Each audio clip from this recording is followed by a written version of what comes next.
আমরা যারা নেদারল্যান্ডসের স্টুডেন্ট ভিসায় আসতে চাই তাদের মধ্যে একটা সত্য এবং সুন্দর ঘটনা আমাদের জানা উচিত যে আমি পৃথিবীর যে দেশে যাই আমি ওখানে আমার নিজের দেশের মতো ভালো সুযোগ সুবিধা কোথাও পাবো না। আমাকে এই জন্য কিছুটা সময় অপেক্ষা করতে হবে যে ওই সুযোগ সুবিধা পেতে গেলে। তো নেদারল্যান্ডস স্টুডেন্ট ভিসায় আসলে আপনাকে এই মানসিকতা নিয়ে আসতে হবে যে আপনাকে কিছু অড জব করতে হবে, ক্লিনিং, ডিশ ওয়াশিং, আপনার সার্ভিং, কুকিং, এই জাতীয় কাজগুলো এখানে অ্যাভেলেবেল পাবেন।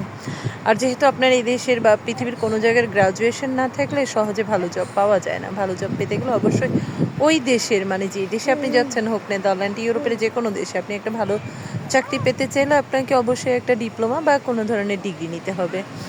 তো আমরা যদি এরকম মানসিকতা তৈরি করে আসি তবে আমরা পৃথিবীর যে কোনো জায়গায় টিকতে পারবো। কাজ কখনোই ছোট করে দেখতে হয় না, কাজ কাজই। আপনি সৎ পথে 2 টাকা উপার্জন করলেও সেটা আপনার সৎ পথ। আর আমরা যারা কাজকে, আমাদের দেশের মানুষদের মধ্যে একটা হীনমন্যতা থাকে, তো তাই আমরা ওই ছোট কাজগুলোকে মানে কখনো ভালোভাবে দেখি না যে উনি সৎ কর্ম করে ইনকাম করছে, কিন্তু সেটা হচ্ছে বড় ব্যাপার সে কী কর্মটা করছে, সে যে সৎ কর্ম করছে সেটা আমরা দেখি না।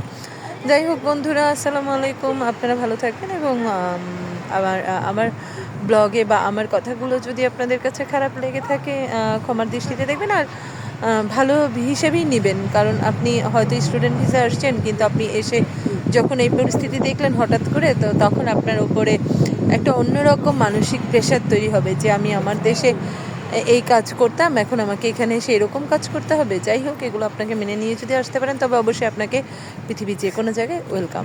আল্লাহ হাফেজ, আসসালামু আলাইকুম, ভালো থাকবেন।